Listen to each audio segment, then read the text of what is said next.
नमस्कार, मैं मोहम्मद आसिफ और आप देख रहे हैं SPN 9 न्यूज़। महाराष्ट्र की राजनीति में कब कितना बड़ा उलटफेर हो जाए ये कोई नहीं जानता है।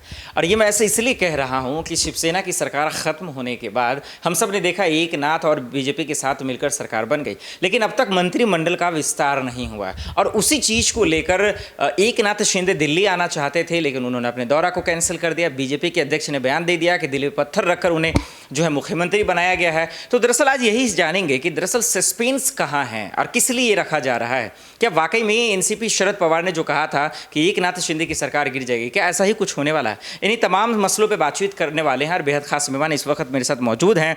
अबरार, आपका बहुत बहुत स्वागत है। आपने देखा कि अभी जो है 40 से 50 विधायकों के साथ जो है एकनाथ शिंदे पहले सूरत जाते हैं, गुवाहाटी जाते हैं, पैसों का गुलछर्रा उड़ाया जाता है। वैसे भी बीजेपी के पास पैसों की कमी कहाँ है। बहरहाल अब वो कहते भी हैं इशारों में कि मेरे पास पीछे बहुत बड़ी पार्टियां हैं।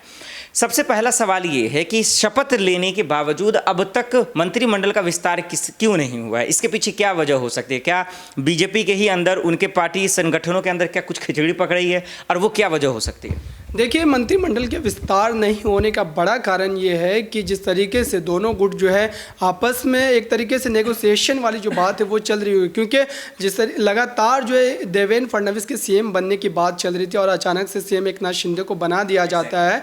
उसके बाद क्या देवेंद्र फडणवीस अब फिर से वो एक तरीके से घाटे का सौदा नहीं करना चाह रहे? अगर उनको गृह मंत्रालय नहीं मिलता है, वित्त मंत्रालय नहीं मिलता है, अगर मैं बात करूँ मुंबई जैसे बड़े महानगर में कि मंत्रिमंडल में मंत्री को लेकर मसला बिल्कुल, अगर वित्त मंत्रालय, गृह मंत्रालय जैसे बड़े पद की बात की जाए, अगर वो देवेंद्र फडणवीस के पाले में चला जाता है तो कहीं ना कहीं एक तरीके का जो बैलेंस है वो कायम हो जाएगा और देवेंद्र फडणवीस खुल करके इस सरकार में काम करते हुए नजर आएंगे। लेकिन अगर इस तरीके की बात नहीं हो पाती है तो फिर देवेंद्र फडणवीस पार्टी हाईकमान के साथ अपनी नाराजगी जो है वो जाहिर कर सकते हैं। साथ ही अगर कहूँ मैं एकनाथ शिंदे की बात, तो एकनाथ शिंदे के लिए ज़्यादा मुश्किल अब पैदा इसलिए हो गई कि उनके साथ जो सारे विधायक हैं उनमें से 8 विधायक ऐसे हैं जो कि उद्धव ठाकरे सरकार में मंत्री हुआ करते थे। उदय सामंत की अगर मैं बात करूं, शिक्षा मंत्री थे वो। साथ ही थाने के जो सांसद है प्रताप सरनायक, वो लगातार कई बार सांसद रहे हैं और इतने बड़े सीनियर लीडर के खाते में अगर मंत्री पद नहीं जाता है तो फिर आपके समर्थन से वो अपना हाथ पीछे खींच सकते हैं और उसका नुकसान जो ये होगा कि आपके सीएम पद पर जो खतरा है वो मंडराने लगेगा। ये बहुत बड़ी बात अबरार ने एक चीज़ कही कि मंत्री को लेकर जद्दोजहद चला हुआ है। यानी कि देखिए, जिस कुर्सी की मलाई खाने के लिए तमाम लोग आए थे उसको छोड़ कैसे देंगे भाई, और इसीलिए तो इतना जो है मसला फंसा हुआ है। मैं एक चीज़ और अबरार आपसे जानने की कोशिश करूंगा कि एकनाथ शिंदे की मंशा क्या हो सकती है, उनके मंत्रियों की मंशा क्या हो सकती है, क्योंकि आपने देखा कि वहाँ आप बगावती तौर अपना लिया, उन्होंने बीजेपी में आ गए।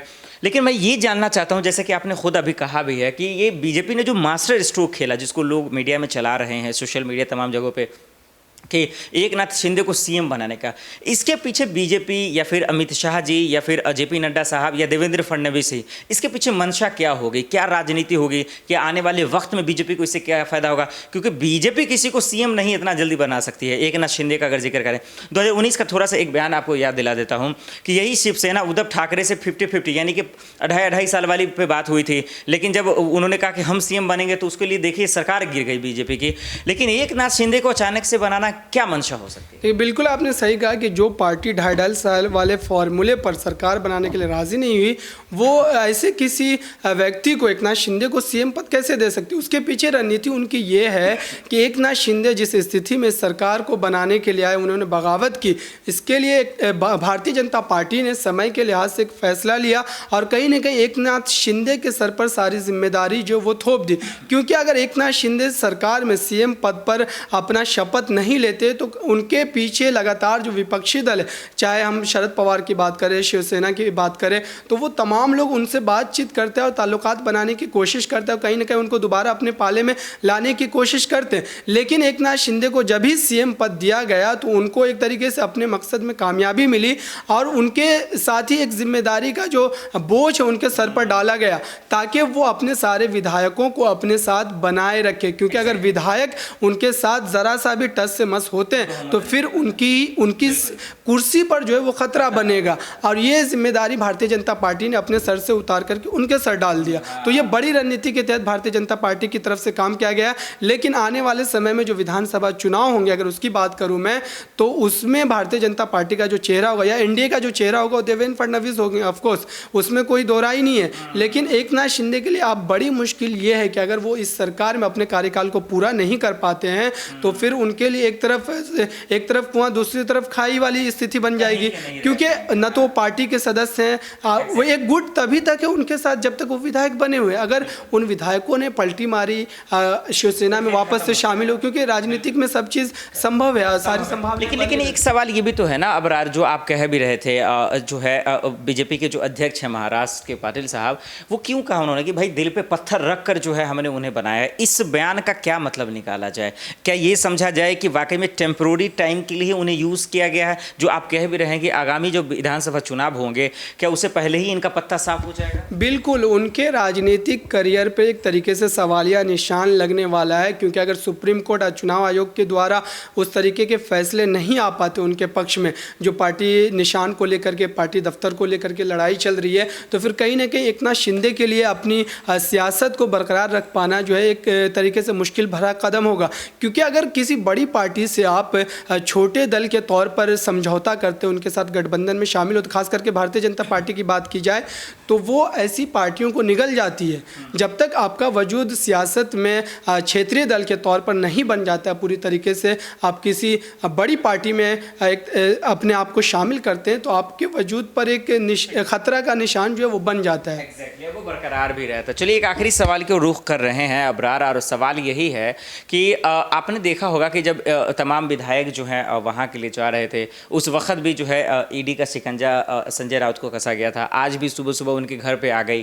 कैसे देख रहे हैं? क्या वाकई में बदले की राजनीति चल रही है, बदले की आग की राजनीति शुरू हो गई है, या वाकई में जो एजेंसियां हैं वो ईमानदारी पूर्वक जो है अपना काम कर रही है? कैसे देखिए, संजय राउत लगातार जिस तरीके से राज्यसभा में खड़े होकर के कोसते थे केंद्र की सरकार को, नरेंद्र मोदी के नेतृत्व को, तो उसके लिए ये तो सज़ा बननी थी। लगातार विपक्ष के तमाम नेताओं के खिलाफ ईडी की जो कार्रवाई है वो करवाई जा रही है केंद्र सरकार के द्वारा, ये तमाम आरोप लगाए जाते हैं। लेकिन संजय राउत ने अपने एक ट्वीट, अभी जो उन्होंने इस कार्रवाई के बाद ट्वीट किया है, उन्होंने इस बात में जिक्र किया है कि अगर केंद्र की सरकार ये चाह रही है कि मुझे इन तमाम कार्रवाइयों से डरा करके झुका लेगी तो इस गलत फहमी में ना रहे।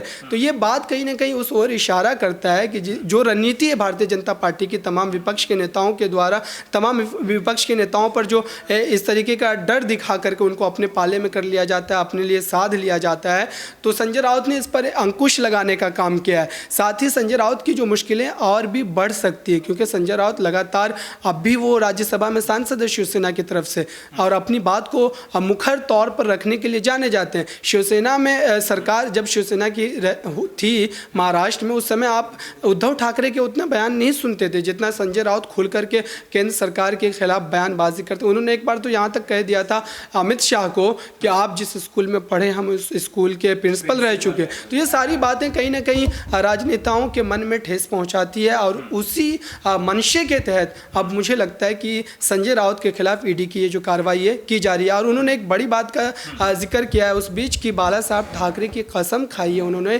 कि मैं पात्रा चौल भूमि विवाद में कहीं भी संलिप्त नहीं हूँ, किसी भी तरीके के मेरी वहाँ पर जो है मुलव्विस नहीं है। वो सारी बातें वो जांच एजेंसियां का काम है कि वो बाखूबी तरीके से जो है जांच पड़ताल के बाद बताए कि हकीकत सच्चाई है। लेकिन एक बात तो साफ है, इस वक्त अगर उद्धव ठाकरे या संजय राउत की तरफ देखा जाए तो यही समझ में आती है, अगर राजनीति से हटकर देखा जाए, रस्सी जल गया लेकिन ऐठन उनका नहीं गया। ऐसा बिहार का एक बहुत अच्छा कहावत है। देखते हैं कि आखिर महाराष्ट्र की राजनीति में आगे क्या कुछ होता है।